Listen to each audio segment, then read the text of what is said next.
Hey everyone, this is Bulba Trainer. Let me start off by thanking my newcomers and all my subscribers in general. You are all appreciated and I'm so grateful for your support. If you randomly came across this video, it would mean a lot if you considered subscribing, as it helps to grow the channel, and since this is a theory video, I'd like to see your constructive thoughts down below. As a warning before this video begins, it will be dealing with topics that I am not an expert in, such as physics, and while I have done my best to do my research, I know I will mislabel or misidentify some terms. Please be as kind as possible about it in the comments. This is not meant to be a physics lesson. Also, when mentioning the potential for a particular technology to be dangerous, it does not mean that that technology is in and of itself bad, nor should this video be taken as an indication of any particular position I may hold on the use of such technology. Take, for example, fire. Fire is useful, but it can also be dangerous if misused. Declaring that fires can be dangerous does not mean that I believe we should do away with it. It's just a simple fact. Finally, this video's title should be a clue that the subject matter is perhaps a bit more serious than normal. If you are uncomfortable with discussions of weapons, particularly weapons of mass destruction, this video may not be for you, but I hope you stick around to watch the others. I grew up on Star Trek Voyager, and to this day it remains my absolute favorite Star Trek series. One of the biggest things I loved about the USS Voyager when I was a kid was the idea of replicators. For those of you unfamiliar with the technology, they are basically devices that can recreate almost anything, not plot related, through the conversion of energy to matter and vice versa.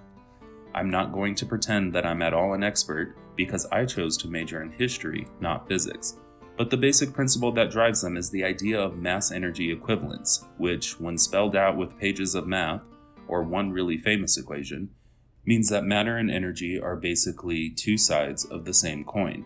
I realize that I am oversimplifying, but this is a channel devoted to games and Pokemon, not physics. Please bear with me. You may ask, Bulba Trainer, what does this have to do with Pokemon? Your trips through nostalgia are interesting, but I don't remember Hitmonlee sitting in the chair next to Janeway, and that is a valid question, but I swear I have a point. Because the Pokemon world has similar technology. Technology in the Pokemon world has, by now, vastly outstripped our own, but in the beginning, it seemed to be moving at a similar pace.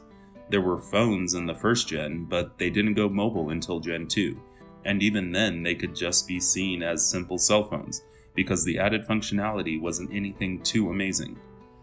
Of course now they have holocasters and smartphones possessed by Rotom, but those were all later additions. Originally, the world of Pokemon wasn't so technologically different from our own in most cases.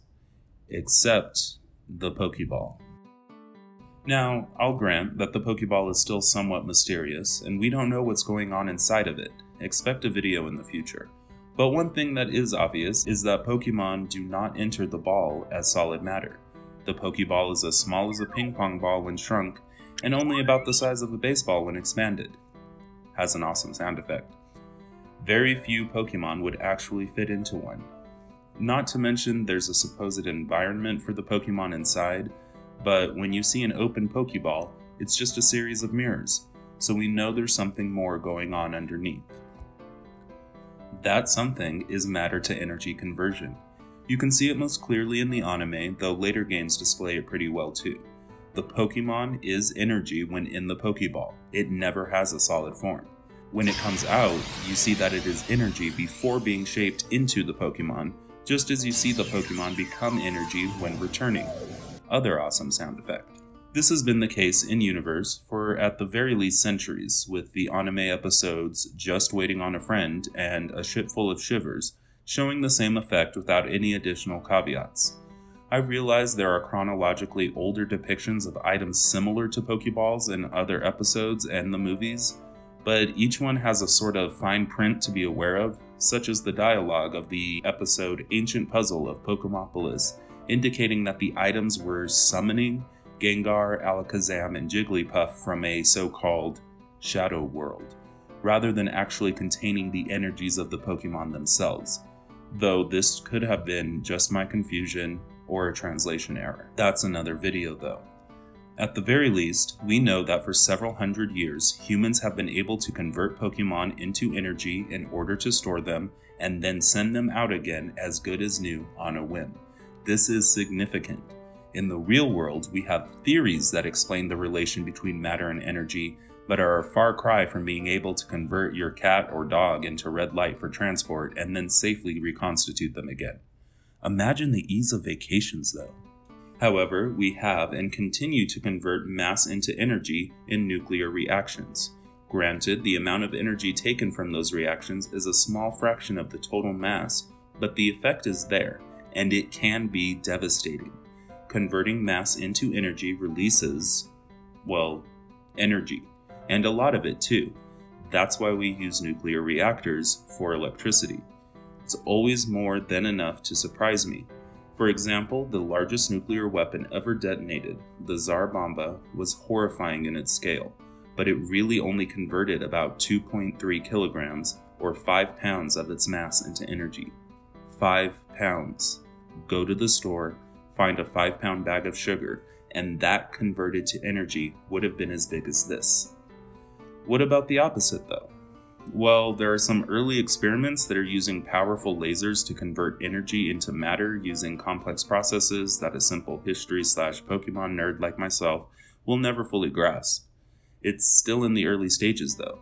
We're a ways off from being able to walk up to a console and demanding coffee or tea and having it appear. And even in the Star Trek universe, replicator technology usually cannot be used for creating life. Which is weird because transporter technology is based on the same bloody principles, but I digress. Yet in the Pokemon world, not only is life turned into energy and stored, but is released in the exact same condition it was when it went in. There's no loss of cognitive function, or spark for lack of a better term. Pokemon are even somewhat aware while inside the ball, meaning that not only are they converted to energy, but that their consciousness and minds are still active even in that state. However, something crucial changes in the Pokemon as well, since a Pokemon already caught cannot be caught by another trainer. It's not just the rules, it's actually not possible, except in a few unique circumstances. It's fantasy, but it's also science fiction on a level that's rather impressive considering the universe that we're talking about. Okay, so we've covered the basics, I've massacred physics sufficiently, and we've partially opened a few new topics that will certainly need follow-up videos. Make sure you're subscribed. But back to this one, and that title that I've been talking about for a week on Twitter. Could the Poké Ball be a weapon? Short answer no with an if, long answer yes with a but. If you got that reference, you're pretty cool. So let's dig into this. If I'm going to give the most simple answer, no. The Pokeballs are not weapons. They're a game mechanic. They're a piece of technology used to capture and store Pokemon.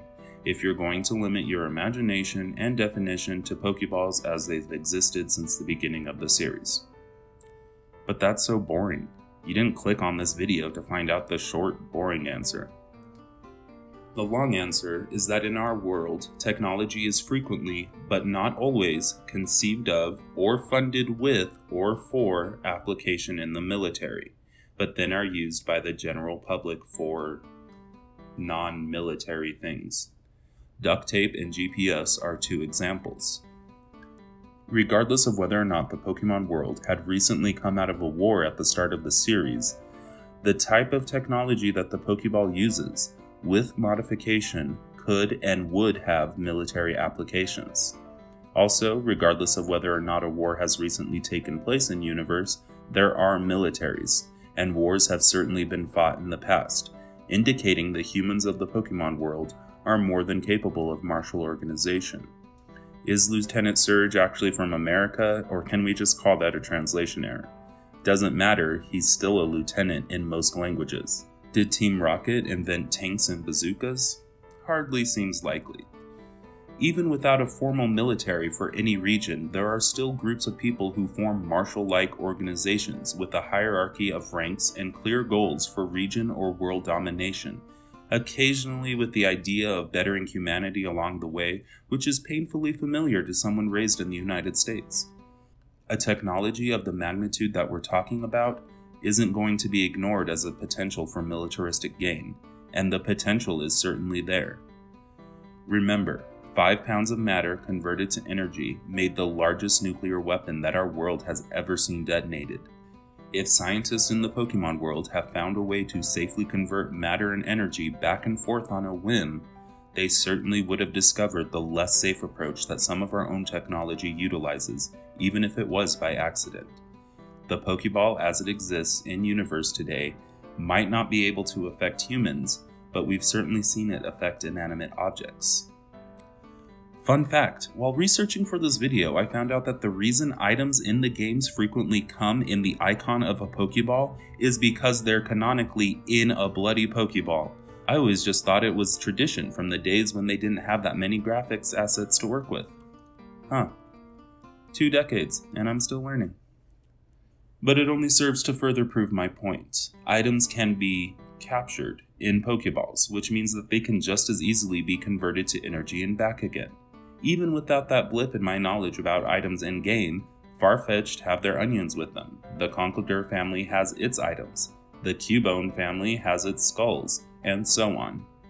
This suggests that the only reason humans aren't converted is by design of the modern balls themselves. Something in the programming of the balls prevents humans from being caught/converted. The anime even shows that people are disoriented when hit by the beam from a Pokeball, so it doesn't take too much of a leap to assume that the technology can affect humans. It simply has been modified to avoid that. And the fact that previously caught Pokemon cannot be recaptured by someone else, without the Pokemon itself choosing it, like Ash's Charmander, also appears to be a feature included in the technology to make it safer rather than a natural limit, as Mewtwo was able to create or use Pokeballs that were capable of capturing other trainers' Pokemon. I'm sure it doesn't take too much imagination to guess how this could be used in the wrong hands. The wrong mind with the wrong intent could absolutely use the technology behind the Pokeball for massive destruction and interruption to daily life. Not a Pokeball itself being handled incorrectly and return beams going around disorienting people. I'm talking a massive laser built on the same principles that could simply convert and then absorb whatever it touches. Buildings, planes, people, Pokemon, all could have disappeared in the blink of an eye. With a bit more modification, the same technology wouldn't even have to store the energy. As we've already discussed, some of the most dangerous weapons in our own world exist to simply release the energy created, and that a small amount of matter converted in that way can be massively destructive. If 5 pounds does this, what would happen if it was a Snorlax, a car, or a building? It's a terrifying thought, and one that shouldn't canonically be considered, but in this place of speculation, I don't think it's too unreasonable to reach that conclusion. So that's the long answer. The Pokeball itself isn't a weapon, but the technology that makes it possible certainly could be. And since we're in the realm of speculation anyways, it's not hard to see how this technology would relate to the supposed Pokemon war theory, or even explain why the chronological order of the game sees increasing populations and bigger cities in each region, with the exception of Galar, which actually has a smaller population than Kalos. Theoretically, it could be argued that they're rebuilding and repopulating. Too long, didn't read. I don't actually think the Pokeball is a weapon, but with a few tweaks to the technology, the potential is certainly there. I have more theories on this topic of Pokeballs and potential military in the Pokemon world, but I'm going to go ahead and save them for another video to stay on topic for this one. I also have the framework set for a script discussing the Pokeball in a non-destructive manner, but I wanted to get this one out of the way as it was the most fully formed in my head and because the subject was more serious. But I had a lot of fun researching this video, and I really hope that you'll stick around for the other theories I have. If you do want to, make sure you subscribe so you don't miss out, and please let me know by leaving a like or comment so I can better tailor my videos to what people want. I have a lot of fun making theories and lists, so it wouldn't be a sacrifice to put more focus on one or the other. I'm also on Twitter, where I post updates about videos, and have recently taken to polling to help me pick the next topic, such as this one. I really hope you enjoyed, and thank you so much. I'll see you all next time. Stay safe.